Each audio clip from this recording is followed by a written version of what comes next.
En rouge, clic gauche de la souris. En bleu, clic droit de la souris.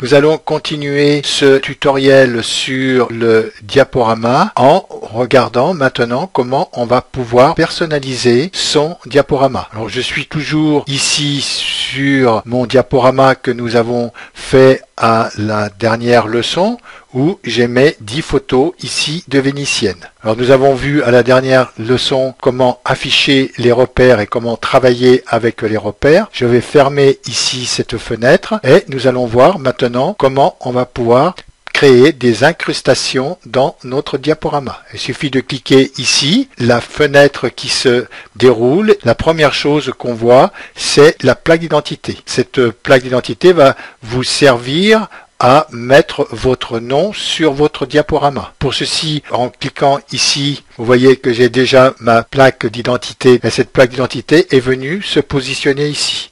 Je pourrais la mettre en haut où je veux dans mon diaporama ou même éventuellement sur l'image. Je pourrais aussi la réduire ou l'augmenter. Donc je vais la mettre où elle était et voyez dessous sur ce petit bouton, lorsque vous cliquez, vous allez pouvoir modifier la plaque d'identité. Je clique sur modifier, j'ai utilisé une entité graphique, donc j'ai ma plaque d'identité. Vous, si vous avez une image, vous allez cliquer ici pour rechercher cette image sur le disque dur afin de l'insérer dans cet espace. Si vous préférez pour identifier votre diaporama, vous pouvez aussi utiliser du texte. On veut juste cliquer ici et là, on va pouvoir mettre notre texte. Dans le texte, vous avez ici toutes les polices que Lightroom vous propose et éventuellement, si vous avez installé d'autres polices dans votre ordinateur, vous allez les retrouver ici. Bon, je vais laisser cette police. Ensuite, ici, vous allez pouvoir choisir la forme de la police, soit en gras, soit en italique, soit en gras et italique. Ici, la hauteur de la police, 36, 48, on va la laisser à 36. Et ici, la couleur de la police. En couleur de police, je pourrais, par exemple, mettre un vert. Ou ici, dans la palette de couleurs, vous pourrez éventuellement choisir une couleur personnalisée, soit en passant ici, vous voyez, avec la souris, soit en allant ici avec ce curseur. Donc là, je vais revenir à mon vert et là, je vais faire OK. Je vais taper mon diaporama. Maintenant, ici, j'ai mon diaporama qui est en vert. Alors, en personnalisé, je vais pouvoir, si je veux, enregistrer le nom de mon diaporama. Je peux l'enregistrer sous afin de retrouver mon diaporama la prochaine fois que je voudrais refaire un diaporama. Là, je fais ici enregistrer sous. Alors là, sans titre. Alors, je vais marquer mon diaporama. Et là, je fais enregistrer. Dans les endroits personnalisés, je vais avoir mon diaporama. Lorsque la prochaine fois je voudrais utiliser ce nom dans un autre diaporama, il me suffira que je clique ici pour retrouver mon diaporama. Là, je vais faire OK. Et on voit que ma plaque d'identité est partie et que maintenant elle a été remplacée par mon diaporama. Et là que je pourrais mettre mon diaporama où je veux. Ensuite, si vous êtes trompé dans les couleurs, vous pouvez aussi revenir et puis faire modifier et éventuellement rechanger la couleur. Là, je vais faire annuler et vous pouvez, sinon, sans faire toutes ces manipulations, cliquer ici et là, vous allez pouvoir remplacer la couleur. Alors là, j'ai une couleur noire qui était déjà dans la palette de couleurs et je pourrais revenir dans cette palette de couleurs pour venir chercher une couleur verte comme j'avais tout à l'heure. Et là, faire OK. Je vais pouvoir, dans cette plaque d'identité, faire aussi une opacité, c'est-à-dire réduire un tout petit peu cette plaque et je peux la réduire ou l'augmenter, mais c'est beaucoup plus pratique, je trouve, de venir ici et de travailler avec la souris plutôt que de travailler avec ce curseur. Alors nous avons le rendu derrière l'image. Alors ceci, si on clique ici et si on glisse notre diaporama derrière l'image, vous voyez que ça ne se voit plus. C'est-à-dire que vous allez voir le nom du diaporama entre chaque séquence du diaporama, mais elle ne sera pas affichée sur l'image. Par contre, ici, si vous décochez ceci, vous voyez que là, vous avez le rendu qui est là sur votre image. Par contre, si vous le laissez ici et que vous cochez, là, rien ne se passe parce qu'il n'est pas du tout dans l'image. Voilà pour ce qui en était de cette plaque d'identité. Alors, on va laisser la plaque d'identité comme ceci. Je vais peut-être la redescendre un tout petit peu. Nous allons voir maintenant comment on va pouvoir appliquer un filigrane sur nos images. Alors, ce filigrane dans la photo, on s'en sert lorsqu'on met des photos sur le web afin qu'on ne les copie pas. Ici, nous faisons un diaporama. Normalement, on ne copie pas de photos en diaporama, mais vous pouvez appliquer un filigrane par mesure de sécurité. Ou, si vous travaillez dans une entreprise, cela va vous servir à marquer le nom de l'entreprise ou même éventuellement votre nom. Malgré que vous l'aviez ici dans le diaporama, vous pouvez le marquer sur votre photo par l'intermédiaire d'un filigrane. Pour mettre la filigrane, il suffit de cliquer ici, et là, bien sûr, on a 100, parce qu'il n'y en a pas de filigrane, et en cliquant ici sur la flèche, on va pouvoir modifier ou créer un filigrane. Donc là, je clique, et sur le filigrane, vous voyez, c'est marqué Copyring. Bon, là, on le retrouve sur la photo, Copyring. On pourrait l'agrandir, donc là, je vais le laisser Copyring, vous marquez le nom que vous voulez. Et vous allez pouvoir aussi alors mettre un styligramme de texte ou éventuellement mettre un filigrane d'une plaque d'identité, admettons, ou une image. Il suffit d'aller chercher ici, de cliquer sur graphique et il va vous demander où aller chercher l'image que vous voulez mettre. Donc je vais fermer, c'est revenu en texte. Je peux aussi choisir une image PNG ou JPEG et venir, et pareil, la sélectionner, mon image que je voudrais mettre à la place de ce filigrane. Ici, j'ai l'option du texte, donc là, je vais pouvoir de nouveau choisir la police. Je vais pouvoir choisir le style, comme tout à l'heure, grave, normal, italique. Je vais pouvoir choisir l'alignement à gauche, au centre ou à droite. Et la couleur de mon filigrane, là il est blanc, c'est pareil, en cliquant ici, nous avons la palette de couleurs. Pour arriver à des couleurs, il suffit de cliquer une fois ici, et après vous revenez dans le rouge, et là vous voyez, vous avez toutes les couleurs. Et là, dans toutes ces couleurs, vous choisissez la couleur qui vous convient pour mettre dans votre filigrane. Là, je vais rester dans le blanc, je vais fermer cette fenêtre. Je pourrais éventuellement ajouter une opacité au filigrane, c'est-à-dire le rendre un peu moins voyant. Je peux aussi rajouter une translation, c'est-à-dire, vous voyez que c'est une ombre portée qui monte et qui descend. On ne la voit pas beaucoup parce que j'ai peut-être un peu trop d'opacité. Je vais mettre ici à fond. Vous voyez, on la voit mieux. Hein, la translation qui monte et qui descend. On a le rayon, comme tout à l'heure pour les ombres sur l'ancien tutoriel. Et on a l'angle où on voudra apporter notre ombre. Alors, vous avez l'option de cette image-là, et ensuite, on pourrait aller sur l'autre image et appliquer le même filigrane. Je pourrais en personnaliser aussi, enregistrer les paramètres actuels en tant que nouveaux paramètres prédéfinis, et restaurer les paramètres prédéfinis par défaut. Et une fois que vous avez fini de mettre votre filigrane, vous faites enregistrer. Et là, il vous demande le nom du filigrane. Alors, on pourrait mettre, par exemple, là, je vais marquer JLR, et je vais faire créer. Là, il m'a créé mon filigrane dessous, où je vois Copyring, et c'est le filigrane JLR. Quand je viendrai pour rouvrir des autres filigranes, je pourrais faire ici modifier le filigrane ou mettre le filigrane JLR ou sinon sans filigrane du tout comme on était avant la vidéo.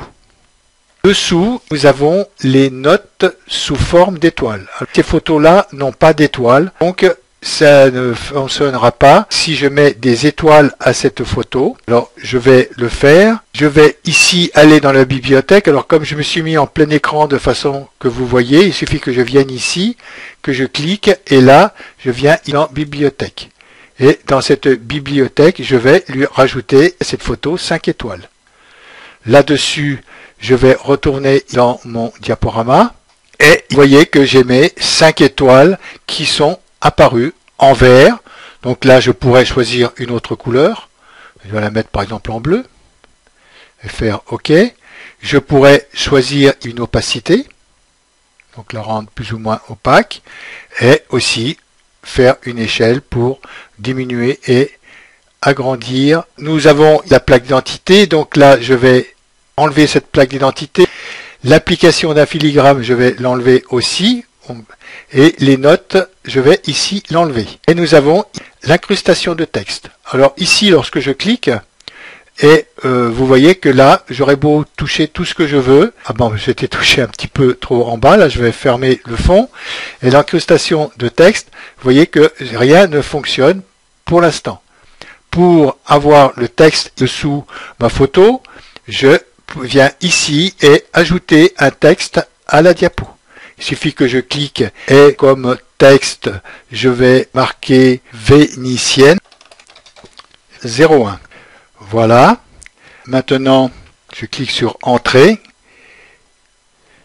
et je vois que j'ai Vénitienne 01 qui est venu se mettre là-dessous. Et là, je vais pouvoir travailler sur l'opacité, retravailler encore sur les couleurs, si je veux changer de couleur, et pouvoir aussi changer la police et changer le style de caractère en normal et en grand. Ici, je vais pouvoir réduire mon texte et l'augmenter avec la souris, ou éventuellement comme ceci pour l'agrandir et le fermer. Et je pourrais aussi le mettre où je veux dans mon diaporama. Voilà pour ce qui est des incrustations de texte, et nous allons voir maintenant comment on va pouvoir mettre un fond derrière notre diaporama.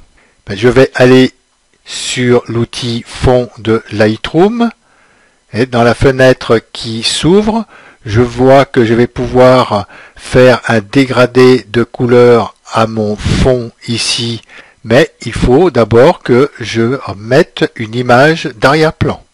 Je clique sur image d'arrière-plan et en cliquant dessus, je vois que faire glisser jusqu'ici l'image d'arrière-plan depuis le film fixe. Donc le film fixe, c'est la barre des filtres. Dans cette barre de filtres, je n'ai pas d'image appropriée pour mettre en arrière-plan. Donc je vais aller dans la bibliothèque et là je vais prendre tout, je vais monter et je vais prendre toutes les photos. Et là dans toutes les photos, je vais chercher une image qui pourrait me servir en arrière-plan pour mettre sur mon diaporama. Je vais mettre ici cette guitare, donc je clique ici sur la guitare, je vais retourner dans diaporama, ça m'a sélectionné ma guitare, mais c'est pas le but, moi je veux la mettre là-dedans. Ensuite, je vais retourner dans diaporama, parce que là, comme je vous ai dit tout à l'heure, si je laisse comme ça, je vais travailler sur toutes ces images, et j'ai mon diaporama avec mes 10 images. On voit que Lightroom m'a rajouté l'image d'arrière-plan sur mon diaporama. Là-dessus, sur cette image, je vais pouvoir cliquer sur le dégradé de couleur et je vais pouvoir aussi créer une opacité si je veux sur cette image. Vous voyez que ça la rend beaucoup plus opaque là-dessous et j'ai pour cette opacité un angle. Je pourrais le mettre dans différents angles quand je bouge ici ce curseur, vous voyez bouger l'opacité. Là, elle se retrouve tout à fait de l'autre côté de mon image. Je vais pouvoir aussi travailler sur l'opacité de mon image d'arrière-plan. Donc là, je vais réduire l'opacité. Et au cas où cette image ne me plairait pas, je peux aussi mettre une couleur d'arrière-plan. Alors là, la couleur d'arrière-plan était déjà cochée, donc si je la décoche, vous voyez que l'image est devenue beaucoup plus claire, parce que la couleur d'arrière-plan qui était déjà cochée et qui était blanche. Cela m'a faussé mon réglage que j'ai fait ici, et je vais pouvoir peut-être remonter l'opacité pour revenir comme j'étais avant. Voilà, je remonte l'opacité et revenir aussi sur l'opacité du dégradé de couleur. Voilà, je reviens un peu dessus comme ça. Nous avons travaillé sur ce diaporama avec une image d'arrière-plan. On pourrait désélectionner cette image d'arrière-plan et venir travailler avec une couleur d'arrière-plan. Donc, je clique dessus et il suffit que je clique sur la couleur d'arrière-plan, aller chercher dans le nuancier une couleur que je voudrais mettre sur mon image. Alors là, on voit qu'il y a le dégradé de couleur, parce que ici, j'ai le dégradé de couleur qui est coché. Je peux ici désélectionner mon dégradé de couleur, ma couleur d'arrière-plan sera unie. Voilà comment on peut mettre une couleur ou une image en arrière-plan de notre diaporama. Nous allons voir maintenant comment mettre des titres. Nous allons aller au titre et dans cette fenêtre de titres, ça va être des titres qui vont venir en début de diaporama et en fin de diaporama. C'est l'écran d'introduction. Je clique ici dans écran d'introduction. Je vois comme j'avais ici mon étiquette photo JLR qui avait été sélectionnée. C'est exactement comme avec les étiquettes. Nous pouvons ici aller travailler en cliquant sur cette flèche et je pourrais par exemple mettre mon diaporama en titre d'introduction. Ou je pourrais éventuellement aussi faire modifier et là créer un titre comme nous l'avons créé avec les étiquettes. Donc, on ne va pas recommencer à refaire la même chose. Je fais ici annuler. Et cela va être pareil pour l'écran de fin où je pourrais ici, alors je vais faire ajouter une plaque d'identité, mais ça ne va pas être une plaque d'identité. Je peux venir ici, cliquer et modifier. Et là, simplement utiliser du texte. Et ici, écrire fin. Pour changer la couleur ici de ma police, il faut que je la sélectionne. Ensuite, il faut que je clique sur la palette de couleurs. Et là, je vais prendre le vert que j'avais tout à l'heure. Et là, je fais OK. Vous voyez, ma police fin est venue. Et là, je fais OK. Donc, on aura ici fin à la fin de notre diaporama. Nous avons vu comment personnaliser notre diaporama. Nous allons voir dans la prochaine vidéo comment mettre de la musique dessus et comment lire notre diaporama et ainsi que de l'exporter.